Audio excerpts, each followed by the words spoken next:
All right. Hello, everybody. Welcome, and thank you so much for joining us today. My name is Adam Gidwitz. I'm an author. I wrote the Newbery Honor book, The Inquisitor's Tale, as well as A Tale Dark and Grim. I am also joined by David Bowles, a member of the Unicorn Rescue Society, an award-winning author in his own right. Hello, guys. And Emma Otheguy, another amazing author, award-winning author, and member of the Unicorn Rescue Society. Hey everyone, good morning. Thank you so much for joining us for the Unicorn Rescue Society's celebration of Latinx heritage. I am thrilled that you are all here. We have a lot of folks watching from Texas, a lot of folks watching from all over the country. David, you just flashed a Texas sign, is that right? Nah, it's just me being like, rock on, Texas. David is currently in Texas right now in the Rio Grande Valley. So if you get excited about what we're talking about today, and if you decide you want to get a Unicorn Rescue Society book, or maybe the whole set of Unicorn Rescue Society books, or maybe like 12 classroom sets for your school, that would be cool. The place to do that is the book stall. I'm going to show you their graphic right now, but we are also putting the link in the chat. Trevor, it seems that my screen sharing is disabled again. Oh, I think it's good again. Excellent. See? So Trevor's at Penguin Books, and we thank Penguin Books so much. These are the books published by Penguin, and this is the book stall, and the link will be in the chat. So enough of that business stuff. Let's talk. What are we talking about today? Creatures. Not just any kind of creatures. The kind of creatures that scientists think do not exist, but that you know probably do. Creatures like Bigfoot, like the Loch Ness Monster, like chupacabras, that kind of thing. That's what the Unicorn Rescue Society is all about. Creatures that we think are real, even if people, scientists, professors say that they're not. Your teacher's like the Loch Ness Monster isn't real, and you're like, I'm pretty sure it is. So yes, unicorns, but also these other creatures, Bigfoot, chupacabra, sea monsters. For example, I will show you again the Unicorn Rescue Society books. You can see a Jersey Devil in the middle. You can see a dragon on your, I think, far left or maybe far right. I can never remember how Zoom flips things around. You see Bigfoot. You see a sea serpent, which you'll hear more about. And of course, you see that famous, beloved, hairless, blood-sucking dog, the chupacabra. So, I'm going to tell you a little bit about, we're also, of course, today going to talk about Latino, Latina, and Latinx heritage. David and Emma are going to talk a lot more about that than I am because that's their backgrounds. But we're also going to talk about the connection between Latinx heritage and these mystical creatures. So just to illustrate the kinds of creatures that I'm talking about, I'm going to start off our little storytelling festival here with a short tale of a creature called the Jersey Devil. Now, first of all, it is not a devil, so don't get worried. It's not anything to do with heaven or the underworld or anything like that. They just call it the Jersey Devil. Now, the story I'm going to tell you is a little bit creepy. If you like creepy stories, you're welcome. And if you don't like creepy stories, I would take 2 fingers and I would just get them ready right next to your ears so that if I get to a part you don't like, you can put your fingers in your ears. Are you ready? Okay. So, hundreds of years ago, before the United States was even a country, people started to move into this area, which is now in New Jersey, that we call the Pine Barrens. The Pine Barrens is a kind of creepy place. The barren means that it's very hard for things to grow there. And it's true, you can't really grow crops there. But there are tall, towering trees and swamps filled with plants that you don't see in other parts of New Jersey. Carnivorous plants. That means plants that eat meat. Now, they don't eat like dogs and stuff, but they do eat flies and other bugs. There's this one plant in the Pine Barrens called the pitcher plant, and it looks like a pitcher. And if a bug stands on the edge of it, the bug slips. Have you ever seen a bug slip? I haven't. But a bug slips into it, and inside of the plant is poison. And the bug gets eaten up by the plant inside. So this is the kind of creepy place that the Jersey Pine Barrens are. And there is a story that is told in the Pine Barrens and has been told for hundreds of years there, literally hundreds of years, about a woman who lived probably in the 1700s, whose name was Mrs. Leeds. And Mrs. Leeds had 12 children. And when she got pregnant with the 13th child, she said, "Oh, I'd rather have a devil than another child." Well, she shouldn't have said that. Because one stormy night, this is apparently true, thunder was cracking and the leaves were on the trees were swaying back and forth, and Mrs. Leeds gave birth again. But she didn't give birth to a child. What she gave birth to had wings and hooves and a long face like a deer, and it screamed, and as soon as it came out, it burst out of the door of their house and flew off into the distance like a giant bat. That was the birth of the Jersey Devil. And if you talk to somebody from New Jersey or from the surrounding areas, they'll tell you about the Jersey Devil, that it lives out there in the darkness, and that if you go walking late at night, you might hear it or see it, or worse, it might see you.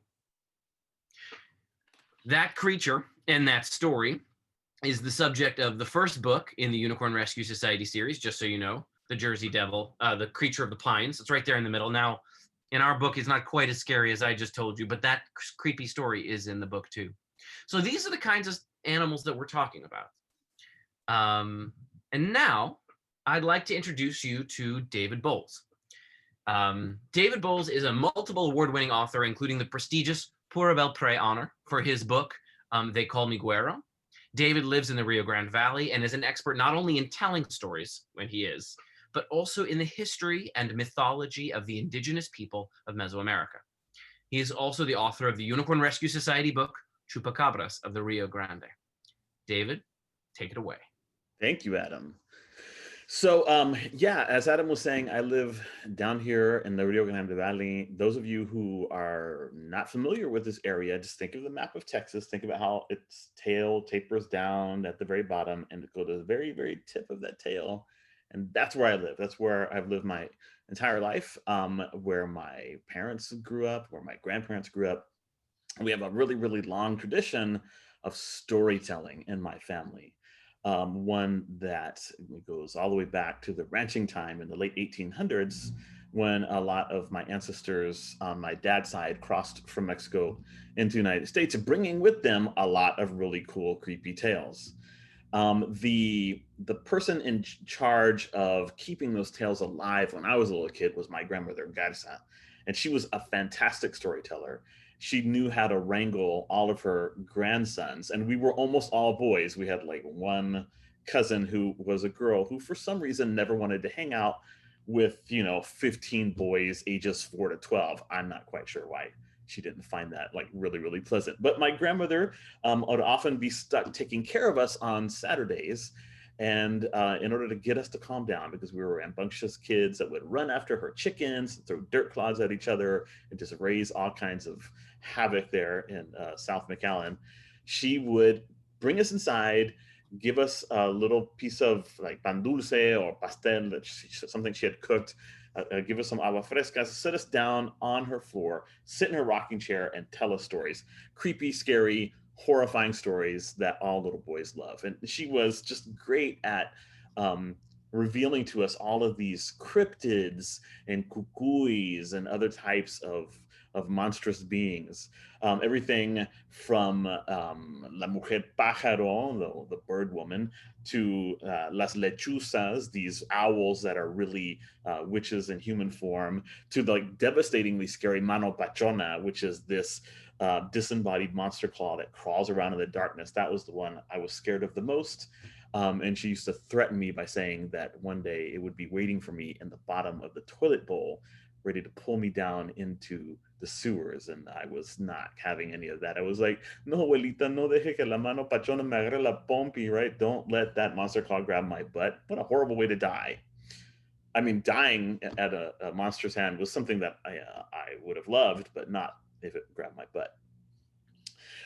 But she wasn't the only storyteller. There were other storytellers in my family. And probably the storyteller that set me on the road to becoming a part of the Unicorn Rescue Society was my uncle Joe Casas. He had a ranch north of the town of Mission, and we would sometimes go out there on a weekend and do some work with him and spend some time with my cousins, his sons Rene and Joseph. And it was a wonderful time, but he was always telling us about shape shifting witches that would come and steal his cows and so forth. But it was the story of the Alicante, I think, that definitely put me in the mindset to become a member of the Unicorn Rescue Society. While Professor Fauna, the founder of the Unicorn Rescue Society, was a young man off in the Andes searching for unicorns and finding something quite different. A two-headed llama. I was a young man at my Uncle Joe's ranch when he came out from the barn where he was supposedly milking cows with a horrified look on his face. And we were sitting around the kitchen table waiting for some of this like freshly squeezed milk. If you've never had freshly squeezed milk, it's really, really good, almost as good as freshly squeezed lemonade. And he stumbled in. My aunt Linda was like, "¿Qué pasó? Where's the milk?" And he's like, there was something horrifying in the barn. Hanging from one of the cow's udders was an alicante. And I was like, an alicante? What the heck is an alicante? And he said, an alicante is like a snake, but it's not quite a snake. Snakes usually crawl around on the ground on their bellies. Alicantes stand straight up on the tip of their tail and bounce around. Most snakes will coil and wait for a predator, for a prey to come by, and they'll jump out and grab it in their claws. The alicante bounces through the air like an arrow and launches itself at its prey. Well, I was pretty horrified at this, but then he kept going. He said, but what they love more than anything is milk. And so a rancher has to be careful. He has to, keep his guard up. That's why we have dogs. That's why we have all these other animals that will attack snakes, because the snake will slip into the barn and drink milk from the cow, which is just not good, because then you don't get any milk. It's the alicantes have drunk it all. And so that was horrifying to me. I didn't want to be at the ranch anymore. I didn't want milk drinking snakes to be bouncing around. But my Uncle Joe Casas kept going on. He had more to tell. He said, what's really scary about the alicante is that they prefer human milk. And I was like, what? Human milk? What do you mean? And he said, well, let me tell you a story. And me and my cousins, his sons, were leaning forward, just completely mesmerized. And he said, when I was a little baby, I would sleep with my mom because I was very, very, I was a big crybaby, and I would wake up in the night and want to eat. And my mom, so that she didn't have to keep getting up out of bed and going to the crib and grabbing me, just let me sleep by her side. And when I was hungry, she would feed me. Well, one night, unbeknownst to my mom and my dad, an alicante snuck into the house, and it came through the front door, and it crawled its way up one wall, and it went up into the rafters, because they had a ranch house with rafters in the roof. And it squirmed its way back to the bedroom, and it hung over the bed where my mom and I were asleep. My dad had to work really, really late. He had not come into the house yet, and the alicante saw its opportunity. It dropped down onto the bed, slithered its way up to me, and stuck the tip of its tail in my mouth just as I started to cry, wanting to be fed. Thinking that this was a bottle or a binky, a pacifier, I went, sucked away. This is my Uncle Joe telling the story. And the head of the alicante began to make its way up towards my mom. It was going to drink my milk, my Uncle Joe Casas said. Luckily, just at that moment, my dad came into the room, saw the snake, and reached out, grabbed it, and flung it outside after spinning it around as hard as he could so it would be dizzy. And after that, I have had a mortal fear of alicantes to this day. So when I see them, I freak out. My aunt Linda laughed as she was washing dishes and preparing breakfast. And she said, oh, that's a bunch of nonsense. Your Uncle Joe is telling us that story because he woke up too late and didn't milk the cows in time, and he's just trying to find an excuse. But my Uncle Joe Casas swore up and down that this was true, that there really were alicantes in the world. And so I began to believe in these strange creatures that hadn't been cataloged by science. And down the years, I learned more and more and more. And so when Adam came along and asked me to join the Unicorn Rescue Society, I was ready. I had been working my entire life and studying and writing and getting myself mentally prepared. And here we are.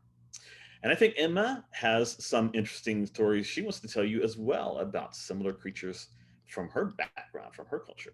Before we Yes. go on to Emma, I just have to say I was terrified by the story that you just told, David, about the Alicante. And I couldn't tell whether it was true or not true. So out there in the audience right now, and Emma and David too, raise your hand if you think that the Alicante is just a story his uncle told as he was late milking the cow, or if you think it's true. If you think it was just a story, raise your hand. If you think it was true, raise your hand. Yeah, that's why I'm so scared. Okay, now we are going to turn to Emma Otheguy. Emma is the author of highly acclaimed novel Silver Meadows Summer, which you guys all should read, as well as the picture books A Sled for Gabo and the bilingual Marty's Song for Freedom. She has also just published a Carmen Sandiego novel based on the new Netflix show. So if you're into that, you got to go check out the novel. And most importantly, she is the author of the Unicorn Rescue Society novel, The Madre de Aguas of Cuba.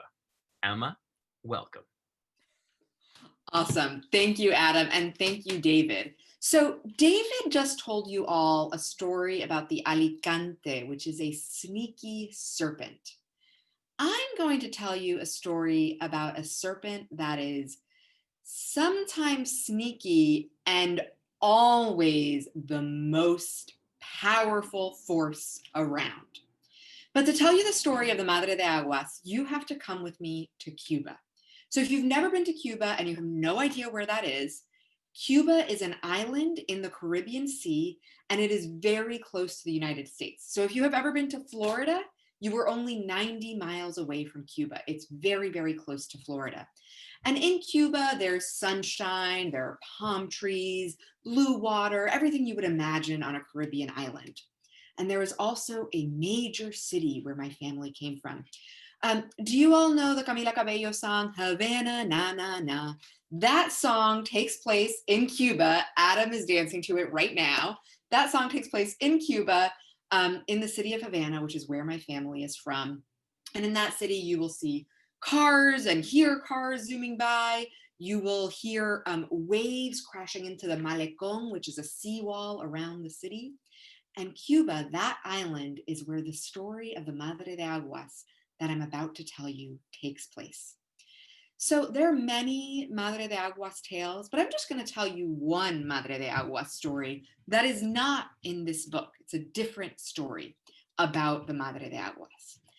And it involves a farmer. So now you have to imagine we're leaving Havana, we're driving through the countryside until we get to a farm.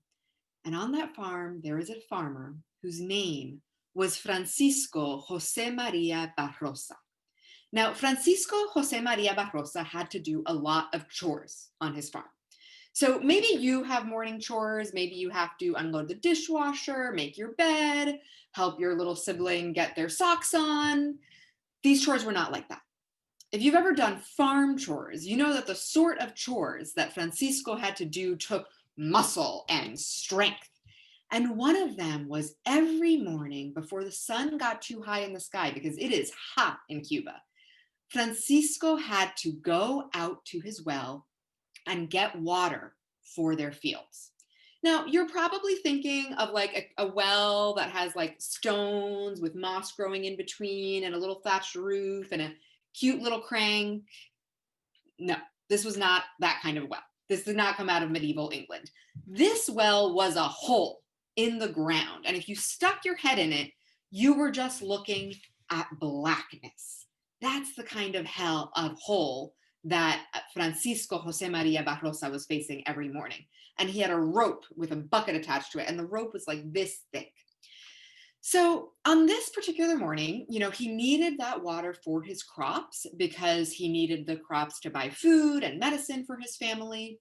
And also his brother was saving up to buy their mother, who loved to entertain, a brand new table and chair set. But Francisco didn't want to buy this for his mom. He wanted to save any extra money they made for himself. And I'm telling you that so that you file it away, because I think this tells us something about Francisco that we should remember. So he's on his way to get the water early in the morning when it's gray outside, the sun hasn't gotten too high in the sky. And as he walks along, he likes to sing a song to keep himself busy. And here's the song he sings. It's a Latin American children's song, and maybe you know it. It goes, allá en la fuente había un chorrito, se hacía grandote, se hacía chiquito, estaba de mal humor, pobre chorrito, tenía calor. So Francisco's singing that as he walks along. This is a song about a stream of water that sometimes gets very big and sometimes gets very small. And when it's very, very hot outside, it's in a bad mood. So Francisco's singing this as he goes along. He gets to the well and he starts heaving up that rope like he does every morning. And all of a sudden on that rope, he sees a snake. Now, it's not a very big snake. So Francisco, he's a farmer, a little snake. Why would it scare him? Well, this snake had horns. Admittedly, the horns were only as big as thumbtacks, but still, Francisco dropped the rope, dropped the bucket with the water, unfortunately. The snake fell back into the well and he took off running back to his house, and he runs into the house and he tells his brother, and he's like, oh my gosh, you won't believe what I just saw. This snake had horns growing out of its head. And Francisco's mother overhears. Now, do you have a mom who sometimes overhears your conversations and has opinions? Well, Mrs. Barrosas, La Señora Barrosa, she had an opinion about this. And her opinion was that it was a good thing, no, a great thing, to have this snake in the well. Because she said, I bet that this snake is a madre de aguas. And the madre de aguas is a very powerful snake that controls the water. She is water. She's the embodiment of water. And if you have a madre de aguas in your well will never run dry. You will be prosperous. Your fields will grow forever and ever. So did Francisco listen to his mother? Not really. The next day, I'll tell you what he did. He hid under the covers during dawn. He hid there as the sun rose into the sky. He hid there until almost noon when his brother was knocking on his door being like, come on, we need water. And finally, Francisco says, okay, I'm going to go outside. Now, at this point, it is like 100 degrees. It is boiling hot. But Francisco still decides that he has to get out there. But, he feels safer because now the sun is at least really high in the sky. It's better than going like at dawn when it's really gray out. And he starts walking and he's singing his song that he likes to sing as he walks to the well. He's saying, allá en la fuente había un chorrito, se hacía grandote, se hacía chiquito, estaba de mal humor, pobre chorrito, tenía calor. And as he's singing tenía calor, Francisco Jose Maria Barrosa is thinking, yo tengo calor también. I'm getting pretty hot too. The sun's pretty high. And also he's hot because he's carrying an axe on his shoulder. He's now decided he needs an axe to get that water. And it is heavy and the handle is sweaty on his shoulder. And he gets to the well and he starts pulling out that bucket again. And he sees that little madre de aguas with her little thumbtack horns again. So he takes his axe, he heaves it up through the air, and suddenly, the madre de aguas se hace grandote. She gets huge. He did not kill her with that axe. He just made her furious. And suddenly she is rising out of the water in these corkscrew spirals. Her tail just keeps going and going and going. And now all of a sudden there's water crashing everywhere. And those thumbtack horns, now they're the size of traffic cones. And she has terrifying fangs that are opening wide for Francisco. So he drops everything. He runs away. He runs past his house. He runs off the farm. He runs into the road, and he keeps running and running and running. And he's afraid to look over his shoulder because he knows the Madre de Aguas is gaining on him. And he runs and runs until his legs give out. And he comes to an empty field where there is no one and no Madre de Aguas. And he thinks, thank goodness I outsmarted her. I outran her. And in this field, gift of gifts, there is a palm tree that has fallen. And it's not an ordinary palm tree. It's a really big palm tree. It has this great, beautiful gray trunk, and the tree is just sort of lying across the entire field. And it's the perfect size and shape for the exhausted Francisco to just take his tired body and just collapse over the tree trunk and fall asleep in an instant. So he falls asleep thinking, I outsmarted that madre de aguas. And while he sleeps, that tree trunk begins to slither. It starts to swish.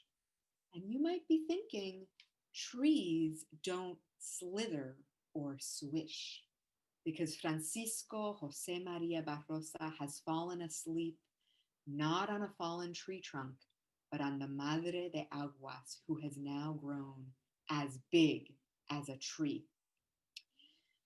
And so while Francisco sleeps, she wraps herself around his body in coils, and she slithers out to the river because she is water.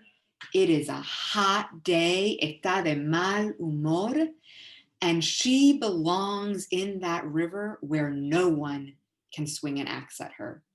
And this was the last time that anyone ever heard from Francisco Jose Maria Barrosa. So there's a little bit of a lesson here, which is that you should listen to your mother sometimes. And also you should listen to children's songs. So that song that Francisco was singing, allá en la fuente había un chorrito, se hacía grandote, se hacía chiquito. That song was a warning about how water, that chorrito, that jet of water, que se hacía chiquito, could also, se puede hacer grandote. It could also shrink. His farm could have lost its water. We don't know what happened to his family, whether the Madre de Aguas went back, whether there was water in their well. So I want you all to remember this song as long as you can. Now, Adam, I'm really sorry. I have to roast you. Adam told me when I was talking about this event that kids would not sing with me. And I was like, what are you talking about? We are going to get all the kids to sing this song because they need to remember this song so that they always remember the story of Francisco Jose Maria Barrosa. So I am going to put the lyrics to this screen. And I want you to sing. And I don't want you to just sing a little bit. I want you to sing so loudly that the Zoom networks crash and I hear you through the screen. And if you are in person, I want you to sing so loudly that the principal comes to your classroom to be like, what is happening right now, okay? So I want everybody to sing together. Okay, are you ready? Let me get these lyrics on the screen. Unmute yourself, Adam, you have to sing. Yeah, well, you know, when I said that I didn't think kids were going to sing, I didn't realize that their lives were going to depend on it. So now I'm just singing just because I don't want to get murdered by the Madre de Aguas. All right. You do not want to get murdered. All right, ready? Okay, David, Adam, join in. Kids everywhere, wherever you are, if you're on YouTube, if you're at home, please sing with us. Okay, ready? Uno, dos, tres. Allá en la fuente había un chorrito, se hacía grandote, se hacía chiquito, estaba de mal humor, pobre chorrito, tenía calor. One more time. Allá en la fuente había un chorrito, se hacía grandote, se hacía chiquito, estaba de mal humor, pobre chorrito, tenía calor. So you will never forget this story. You know, it sounds like such a friendly song, and yet that is such a terrifying story. I had super chills at the end of that story. So thanks, Emma, for making what I thought was something so sweet and lovely into something so terrifying. Adam's never going to think this about the song this way again. Like if you hear somebody now telling this to like your baby or your like kid or your little sibling, if you're out there watching right now, you're going to be like, that is a terrifying song. Please don't tell my little brother that song. What can I do? This is what we do. We terrify kids around here. So David had something that he was going to tell us because we want you all to know that these stories that we're telling you, they are stories, they're fun, they're a little bit scary, but there's also a reason that we as Latinx people, David and I, are telling you these stories. So David, take it away. Yes, Emma, exactly. One of the things that I discovered over time, you know, growing up in a Mexican-American community and then being a father of Mexican-American children and doing some of the same things that were done to me when I was a kid, was that there is a logic behind this. There is a method to the madness. You know, you kind of get inducted into this world of cucuys and cryptids and so forth when you're a little kid. I remember, well, I don't remember it. This was told to me later on, but when I was a little baby, my very first day out of the hospital, my mom came home. There was my grandmother, Garza, waiting at the doorstep, and she immediately asked, "Den me a mi nietecito," and she took me in her arms, and she started like, rocking me back and forth, and she sang a lullaby to me. And as Emma has said, songs they keep certain things alive, certain ideas. And the song she sang to me was "Duérmete mi niño, duérmeteme ya, porque viene el cucu y te comerá," which is basically, go to sleep now, my little baby, or the boogeyman's gonna come and eat you. Which is, for the first song in my life to be something that horrifying was really, really fascinating. And story after story that my grandmother Garza and my uncle Joe Casas and my dad and other people would tell in my family seemed to always involve young boys and girls doing things that were kind of dangerous, and then as a result, something bad happening. And what I discovered over time was that these stories were a way of keeping us safe, of protecting us from the dangerous things. The story of La Llorona, whether it's true or not, certainly kept me away from bodies of water, because if there is a woman who drowned her children and then drowned herself, and her spirit wanders the waterways of the world, and if you happen to get close to one when she's there, she'll drag you into the water and drown you. Well, I was going to stay away from bodies of water. In fact, I didn't want to take a bath for a long time after hearing that story. That was kind of counterproductive. My body odor got pretty bad as a little kid until my dad forced me to take a bath. I didn't want to learn how to swim and so forth, but it was definitely, something that in a limited way kept me safe. And that song that my grandmother sang to me about going to sleep when I'm told to go to sleep because there's something in the darkness that can take me, seems to kind of be like the central message of all these stories, which is, look, trust your family. They know about the dangers in the world. And if they tell you that something is dangerous, it's because they want to protect you. They want to keep you safe. And I don't know. I, as a teacher, sometimes I would teach kids who were not Latinx, who were not Mexican American, and we would deal with scary stories. And sometimes their parents would come and say, "Why are you telling scary stories to my children?" I was like, "Wow, so not every parent tells their kids really, really scary stories when they're babies? Apparently not." But I think that because Latinx people, Mexican Americans, Cuban Americans, all these other groups that together we call Latinx or Latinx, sometimes we've had a lot of difficult history and have faced a lot of oppression and harm and so forth. These stories are ways of saying, hey, look, the world's kind of a scary place sometimes. It can be kind of tricky. But if you trust your family and the lessons that they teach you, then you'll be okay. We'll keep you safe. And I mean, I think there's something really valuable about that. And it's one of the reasons that I like the stories, because they reflect that sense of community and self-care and protection of the ones that we believe are really important to us. But that's not the only thing about these stories. And Emma's going to talk to us a little bit more about some of the other things that are involved in keeping these stories alive and why it's so important too. Emma? Yeah, so when I think about why these stories matter and what they remind us of about what is important about Latinx or Latine or Latino or Latina heritage, what I like to think about is I think about that madre de aguas who can take many different forms, right? In the story I just told you, we saw her as this tame little snake and also as a terrifying serpent. In other cultures, you'll see the madre de aguas sometimes appear as a mermaid. Um, she appears in different forms. Sometimes she's in fresh water, sometimes she's in salt water. And what that tells us is that one thing can encompass many things. Now, si tú eres bilingüe, for those of you who are bilingual, you already know this. You know that where you're sitting right now can be a desk and also an escritorio at the very same time. And that's what I want you to know. If you are yourself a Latinx person, that's what I want you to know about this community and being who we are. that we encompass so many different ways of being and so many different backgrounds. You know that Latinx people speak many different languages, have many different skin colors, many different religions, include different indigenous groups and people from many different countries of origin. So like that madre de aguas, who can take many different forms and shapes in different contexts, so are we. We are a varied and diverse Latine people. Adam. Yes, I'm really moved by what you just said, Emma. I think it's beautiful and it's really important. We are in a few minutes going to open it up to questions for you guys, and I think we'll do that through the Q&A section. But before we do that, I just want to tell you guys about an incredible resource that exists specifically for teachers, which is the Unicorn Rescue Society Teacher's Guide that was created by Rochelle Menendez, incredible librarian, super librarian out of Mesquite, Texas. I just put the link there. You can also find it if you just go to unicornrescuesociety.com and go to the teachers tab at the very top.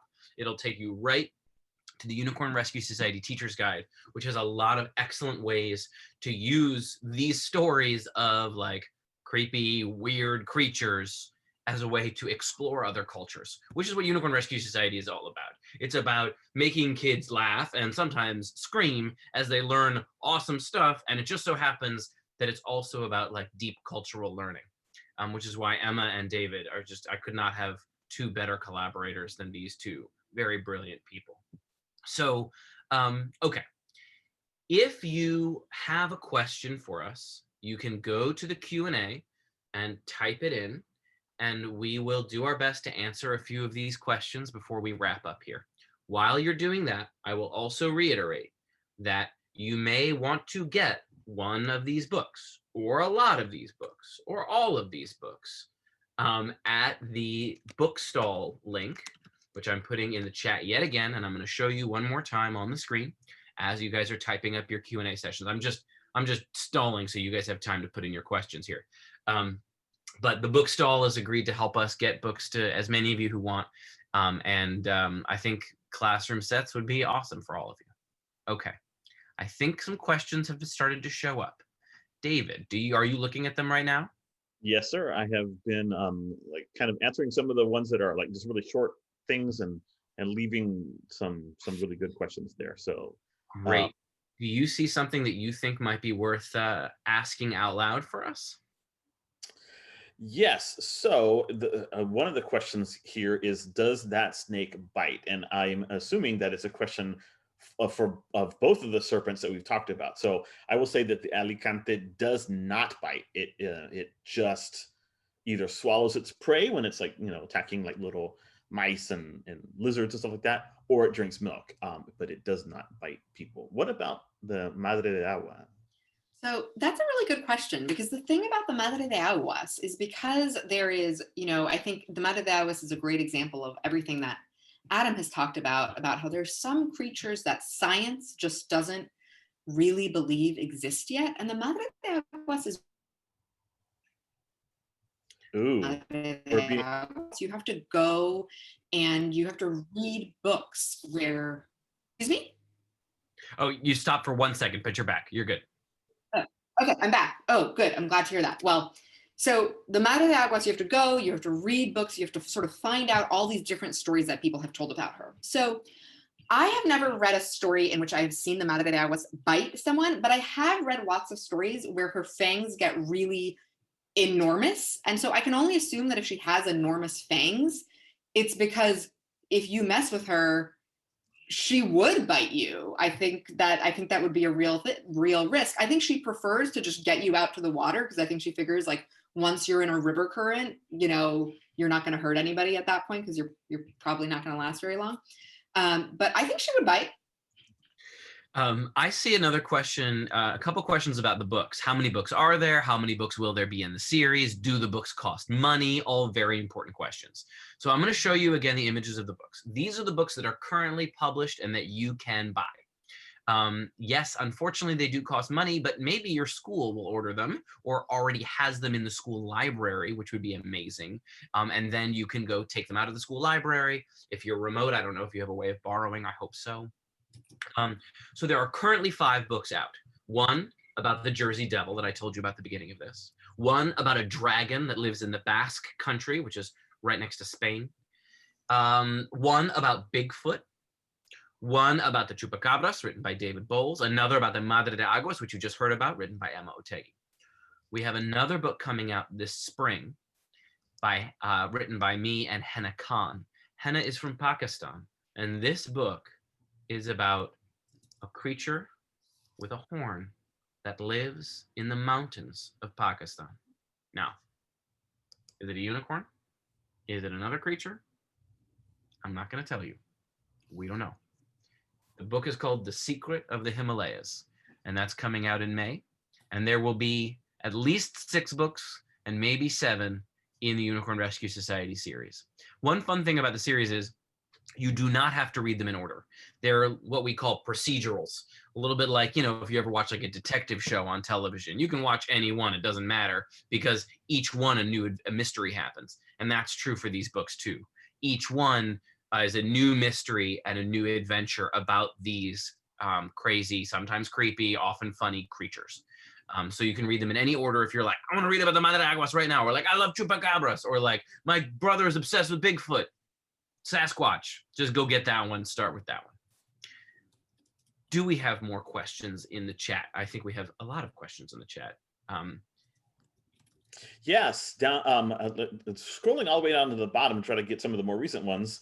I see that Laura is asking us, what inspired us to be writers? And this is coming from La Soya middle school students. And I also see another question from Ms. Gonzalez, 2nd grade class in San Antonio, that also says, if you liked to write when you were in elementary school, and what kind of things did you write, and how did writing change with time? So let's wrap those questions, great questions, up together.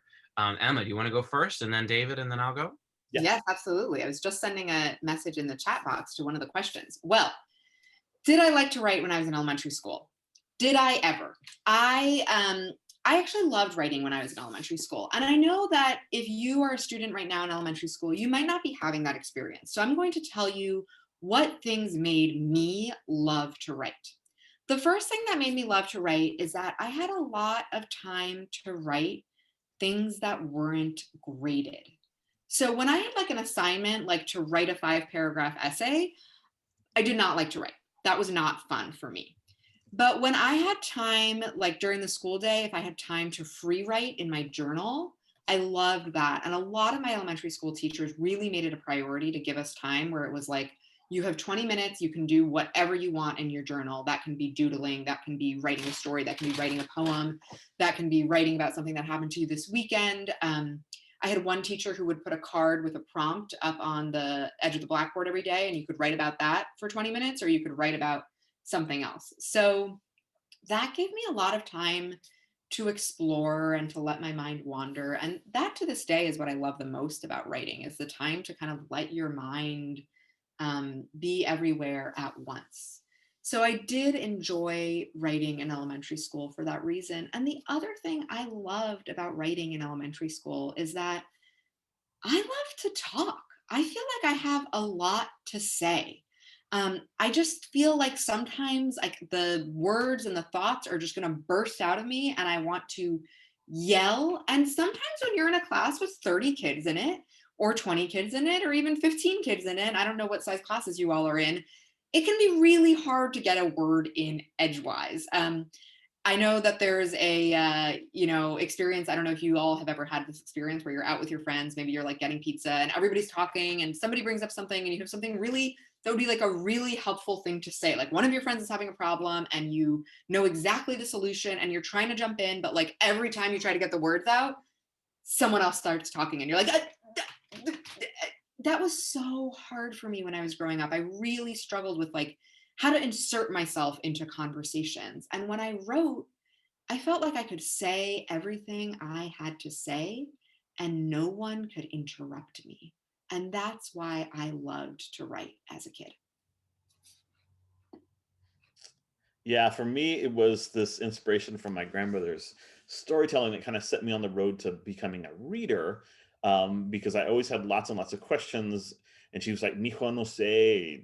If you want to know more, or if you want to know more stories and you want to know the answers to these questions, you need to like look in books. So learn to read. And so I bugged my mom to teach me how to read, and that kind of set me on the path to being a reader, to the point that I actually dropped out of kindergarten because I already knew how to read before I went into kindergarten, and they were teaching kids how to read, and I thought it was boring. So, um, that like love of storytelling, and wanting to be a storyteller myself, and then becoming a reader and falling in love with the way stories are told in books, kind of eventually led me to writing. I would I started out by telling, stories out loud to my little brother and playing make believe. And I would like make all the kids in the neighborhood play these really elaborate make believe games. I'd be like, "You're so and so, and you're doing this, and you're the mad scientist, and you're the monster," and until they all get fed up with like my almost director kind of like micromanaging of their playtime. And that was when I began to turn to writing. And then when I was in middle school, I had a really, really great teacher who exposed me to like poetry and showed me how cool poetry could be for expressing my emotions, for exploring my identity and my heritage, and also as a way to tell stories. And I guess also as a way to kind of like get girls to pay attention to me, because I was kind of a nerd, and I was like, what do I do? Oh, I'll write poetry. And so I would write like sweet little poems, and girls would be like, oh. But yeah, it was when I got into high school that I realized that I wanted to tell stories, like, spooky stories, and science fiction, fantasy, horror, stuff like that. And when I became an English teacher, I realized that I wanted to retell my grandmother's stories in short story form. And that kind of set me on the path that I'm on now. So my experience is kind of very similar to Emma's and David's. I also like to talk, and I could never figure out how to get people to actually listen to me. I loved imagining. What I would do is I had these things called GI Joes. I don't know if you guys have them anymore, but everybody had them when I was a kid. They're these little action figures with like masks and weapons. They're like, Barbies. They're like mini Barbies with weapons. Okay, so I used to play with them all the time, and it would always get in the same way. I would take one GI Joe in each hand. And one was usually the cool kid from school. And the other one was me, not the coolest kid. And the cool kid would say something mean and funny to me, and all the other GI Joes would laugh. They're like, "Oh!" And then I would say something awesome and hilarious back to the cool kid. And then they all go, "Oh!" They're falling all over each other. And I felt good about myself. Now, it's not always easy to think of a good comeback to the cool kid. So sometimes he would say something mean and funny to me. This is all in my mind, right? And I would just beat him up like with the GI Joe, which was much more satisfying. So I would do this for like hours a day. The other thing I used to like to do as a kid was there was a basketball hoop on my driveway. I was very lucky, and it could go up to 10 feet, which is regulation, or down to 6 feet. And had I really wanted to get good at basketball, I should have left it up at 10 feet and just practiced my shot all day long. But I thought it was much more fun to pretend to be good at basketball. So I'd put it down to 6 feet. And I would dunk and shoot 3-pointers and take fadeaways. And the whole time I would talk to myself and make up these stories about me making the NBA, what team I would be on, winning the championship. Eventually things changed. I went away to college. I became a teacher, and I started telling stories to my students and writing them down. And when I write my stories down, I was doing the same thing. I was telling them out loud, just like I was talking to my students, and I was typing what I said. And I suddenly realized telling a story out loud and typing it is just about exactly the same thing as telling a story out loud and going like this with GI Joes, or telling a story out loud and going like this on a 6-foot basketball hoop. And I suddenly realized I had been a writer my whole life.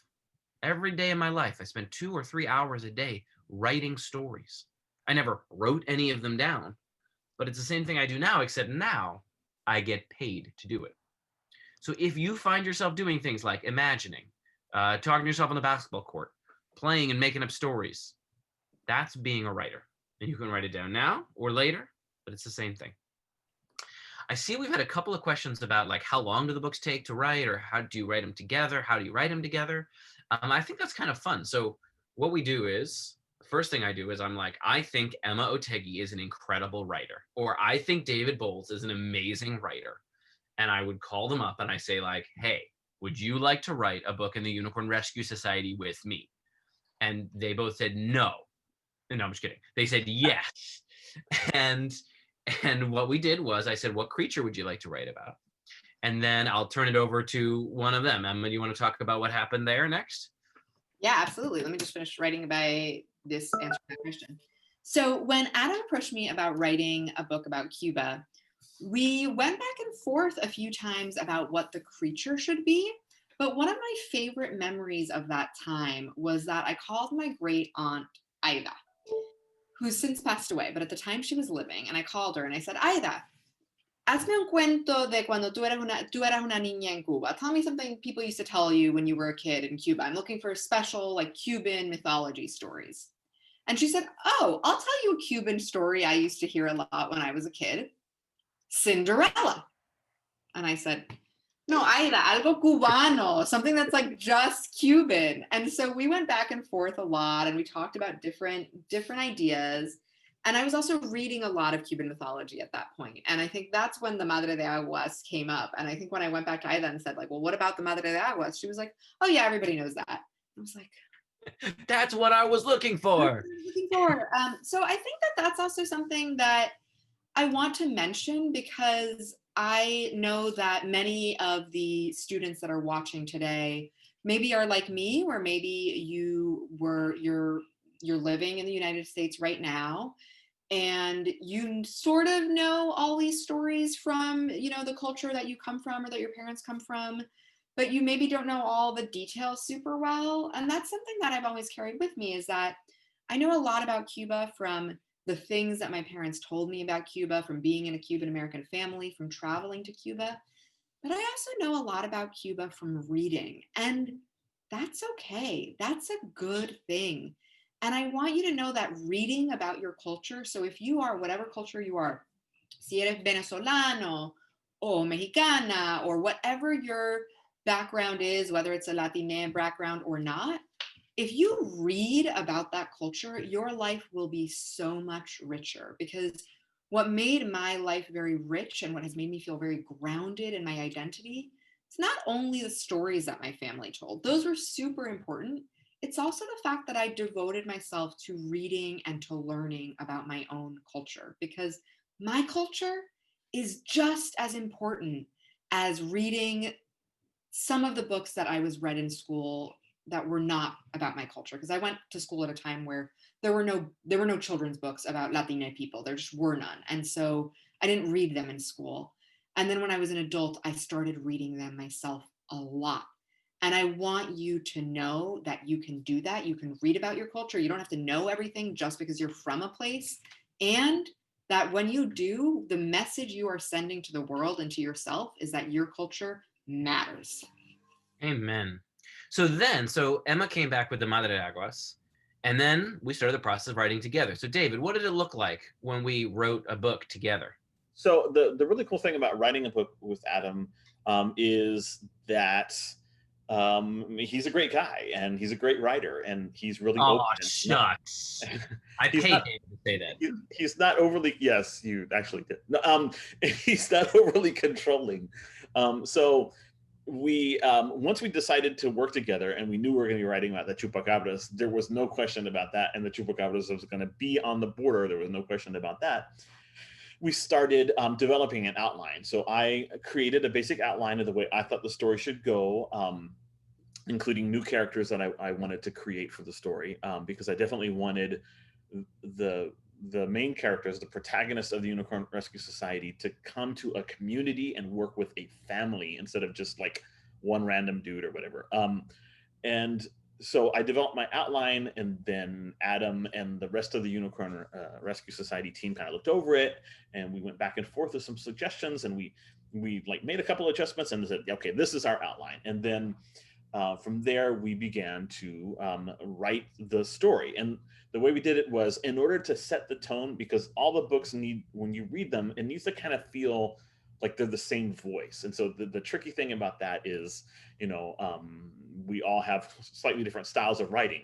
We have our own voices.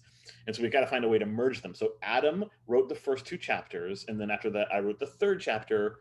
and then he wrote the 4th chapter, and then we would go back and forth writing 1 or 2 chapters each, and sending them back and forth to each other. And I would write a chapter, Adam would read over it, maybe tweak some things so that it fit the tone of the series a little bit better, and then he would write his chapter, and I would tweak it a little bit so that it fit the border and the Mexican American community and, you know, the lore of the chupacabras, and we would just go back and forth like that until we completed our rough draft. And then we would go back over the rough draft and realize we had written way too much. We needed to like pull out some things, and, you know, just polishing away. I know that a lot of students kind of freak out when their teachers hand back a story they've written or an essay they've written, and there are like marks on it and comments and things that they need to change, and they're like, oh, but I already wrote it. If you are a professional writer, you get to do that again and again and again and again for a book that's 20,000 words long, right, Adam? Because it's us going back and forth, and then it's our editor then giving us comments. So, you know, you end up rewriting the book like multiple times, and that's just one of the parts of being a writer. You know, it can be really discouraging at first to get those notes back and be like, oh, I have so much more work to do. But as you know, get used to being a professional writer, and I think Emma and David will agree with this, it's actually an opportunity. You're like, look, this first draft that I wrote doesn't have to be perfect. Doesn't have to be the best book I ever wrote, the best book that's coming out this year or this month. I have many more cracks at it. So here's the story I'm gonna write down. I'm just gonna write down that story. I don't care how messy it is. And then I'll have a chance to go back and make it funnier, make it scarier, make it more engaging. And each draft, I mean, I tend to focus on like 1 or 2 things. Okay, let's make the story make sense this time. Okay, now let's go make sure all the jokes are really funny this time. You know, and that way you get the book by the end to where it is. You know, I don't know if any of you play video games. Some people are real-time video game players. They're like things going like fast, like pew, pew, pew. And other people like more like turn-based games where you can think about it. I'm a turn-based game kind of player, and it's just like revising a book. This revision, this turn, all I got to do is get one thing right, then I can save, and then I go back and I try to do it again even better the next time. We are just about out of time because I know a lot of you have to get to your next class. David or Emma, is there any last question you saw that you wanted to answer, or any last thought you had that you'd like to express? No. Good. I think we answered a few questions, and I had a great time. I don't know about you guys. So if you enjoyed it, please go to the link and purchase some books. This will also be up on YouTube and on Vimeo. The original link that we sent out for YouTube is not going to have the whole thing. So we'll send out a new link to everyone who registered, everyone who got an email, so you have the right link so you can see the whole thing, share it with your friends. Thank you all so much for joining us. David, thank you so much. Emma, thank you so much. Gracias. This was awesome. We really appreciate it. Bye, everybody. Nos vemos. Bye. Que lean muchos más.